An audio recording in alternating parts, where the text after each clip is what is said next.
I'm Amanda from Life Unravelled, and today we're going to unravel life's little mysteries.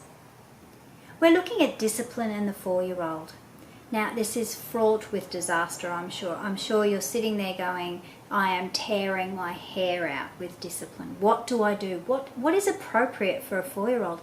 What gives us the best results? Well, I've got to say that one of the best things that I have ever done with the kids is, and that works 100% of the time, is consistency and follow through. Making sure you follow through of what you say and being consistent. So let's look discipline. What is discipline? Discipline is the practice of training people to obey rules or a code of behaviour. Now, what are the behaviour expectations? Behaviour expectations is that someone will or should act in an appropriate way. Basically, we all live in the world together and we need to be able to live happy, healthy lives with others. Discipline helps us in our work, in our personal life, and being able to help others.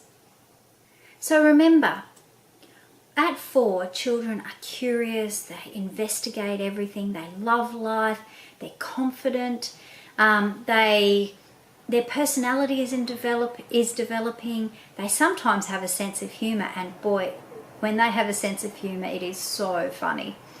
They can follow 3 or 4 sets of instructions. All these things they should have. They should be able to understand those sorts of life skills.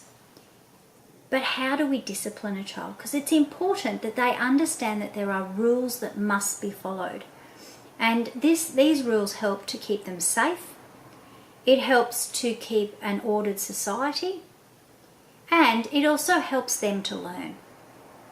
So those are 3 very big aspects for the reasons why we should discipline our children. Because they haven't had a lot of life experience, we sort of forget that they can't make those decisions or look to the future. For instance, if I'm looking to the future, I have a huge past that I can look at and refer back to and say, if I've done this in the past, then that's going to happen. But with children, they don't have those concepts. They also don't have a concept of a long distance of time. So they may understand Monday, Tuesday, Wednesday, and when you say next week means that there's going to be those days that we have to go through. But for them, a day is such a long time. It's sort of like a week in our time. So here are the different discipline options that I suggest that you use. Distraction and diversion. So if they're doing something wrong and you can distract them, much better. Just ignore it and distract them and get them onto something else. Counting it out. That means going 3, if I get down to 1, this is going to happen. 2, you know that you're going to have to sit in your room when I get to 1. So what you're doing is you're giving them the opportunity to make good decisions. Time out. Sitting and thinking away from the situation is a great way. Rewards and positive feedback. Consistency of rules and responsibility in chores also help with disciplining your child. Let's go through them in a bit more detail. Give your child reasons to be good. So, for instance, rewards or charts. So if they clean their teeth every day, they get a reward.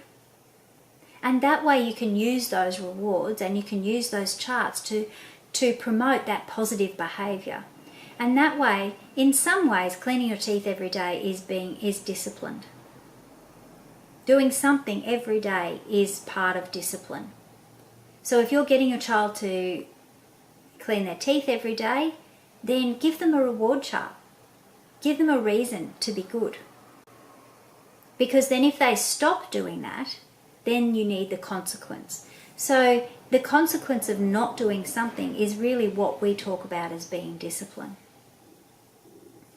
The other thing you need to do is find their currency. What do I mean by that? I don't mean money. What I mean is, what is the thing that makes them tick? What is their most prized thing? Now, some of it might be iPad. So if you don't clean your teeth, then you will lose your iPad. Now, the other thing too is that it needs to be immediate. They need to see that it's going to happen. Not in 2 days' time, not at the end of the day, at bedtime. If you don't clean your teeth, you're not going to have your iPad for 5 minutes. Or you don't get your iPad till you come home, till we get home. Now, you may think that that's punishing me, but what you're doing is that you only need to do it a few times and then they will realise that you mean business. Discipline is all about them understanding that you mean business. So the more you follow through with your threat or your discipline action, the more you follow through with that, the more they understand that they need to comply. Now remember, you're getting them to comply, not squishing them and stopping their creativity or anything like that. All it is teaching them that they need to follow rules to live in our society. Now, we want our kids to be happy and healthy young adults. And in order to be able to do that, they need to be able to comply by rules. We don't want them running around and taking things from other people. So learning to share stops them stealing in a way. And so teaching them discipline now will help them follow the rules later. It doesn't mean that you're stopping them being creative or anything like that. What you're doing them is you're giving them a structure to live by. And we all love structure. So what is their currency? What is the thing that they love the most? I can remember the thing that my kids loved the most was going out to the park. But I knew that the park was so important for their gross motor development, for their academic life, for their own mental health, that I never ever used that as a currency because I never wanted to take the park experience away from them. So what I did instead was I created a currency. So they were able to watch TV, a show that they loved, every afternoon. And then what I found was I could always say, right, well, if you're going to behave like this, then you're not watching Bear in the Big Blue House.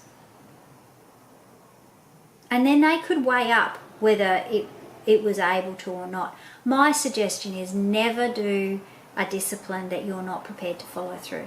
Never say it unless you're prepared to follow through. Now that we've got them so that they're working within the rules, what we should be doing is setting the bar really high, giving them high expectations.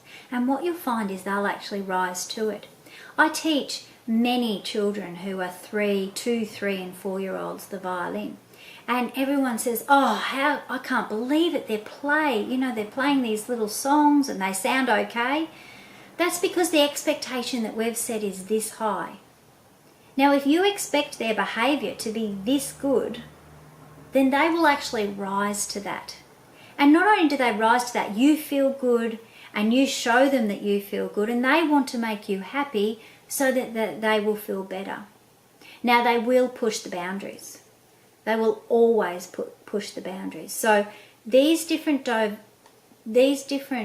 discipline options that we have really help them to understand that this is where the boundary is and this is where you can feel safe.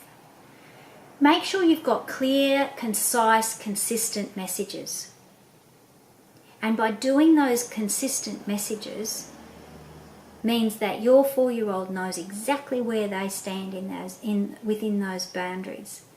And when you're telling them things that they need to do, like if you're angry, keep your voice low and your pitch low and your body language calm. So don't go, oh, you are not going to do this.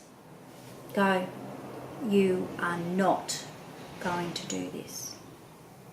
Now, by going, you're not going to do this and being really angry, the first thing that they're going to do is their brain switches off. That's it. But if you go, you are not going to do this, that tells them that you mean business that you're calm and that doesn't matter what they do, you are very calm and they are not going to win. Now, we don't want to set up a power play between the child and the adult. But I'm telling you, with a 4-year-old, there will be power plays. I can remember I was sitting in front of the Maya Centre and my little one was going off like you would not believe. And she was moving her hands and moving her legs and screaming at the top of her voice, and it was driving me crazy. And I think I've told you about this before, but I kept my voice low and I kept it calm. And I stayed calm, and that was the important thing. And then she got through it. She worked her way through it. So it's important when we look at this discipline, it's the children working through in their heads where they stand with relation to the whole of society and the rules within your family. Now, talking about rules, we need to keep them simple. Don't make them too difficult. And keep them to only a few rules that keep you safe. And that way you're not going to have as many conflicts and discipline. Or just give them a few options. Making sure that the children do simple chores right from the very beginning means that they feel part of the community. They feel part of the house and the home and the family. And by feeling part of a community, you're more likely to want to fit in and follow the rules. So not only do chores help the children to understand what they're going to have to do later when they move out, so they will be capable of doing the dishes, they'll be capable of living happy and healthy lives by having those consistent things that need to be done in the home. They learn all that as a consequence, but more importantly, they feel like they're contributing to the family. So we're a team. The family is a team. Everyone has their things that they do to have a cohesive family unit. And that family unit could look like anything. It could be adult children who are coming home, who are seeing little ones who are part of the family, and everyone just joins in. I know we have family barbecues and we've got boyfriends who come and we've got grandparents who come, and everyone all sits in on a Sunday and has a roast, and everyone just sort of, people will take plates out, people will dish out food, someone will help someone and get a drink, and there's people moving around, but they're all part of the family and all part of the team. And being able to be part of that team really helps with discipline, because it means that children feel part of their environment. And you're more likely to do what's right for people if you're part of that environment. Thanks for listening to part 1 of Discipline. We've got 2 more parts to go, full of lots of information. Thanks for watching. I'll see you next time. Bye. This video was produced by Imagination Pty Ltd for Life Unravelled. All advice and information given during this course is designed for general use only. If you have any concerns for your child, please seek professional advice as soon as possible. For terms and conditions, please see website www.lifeunravelled.com.au.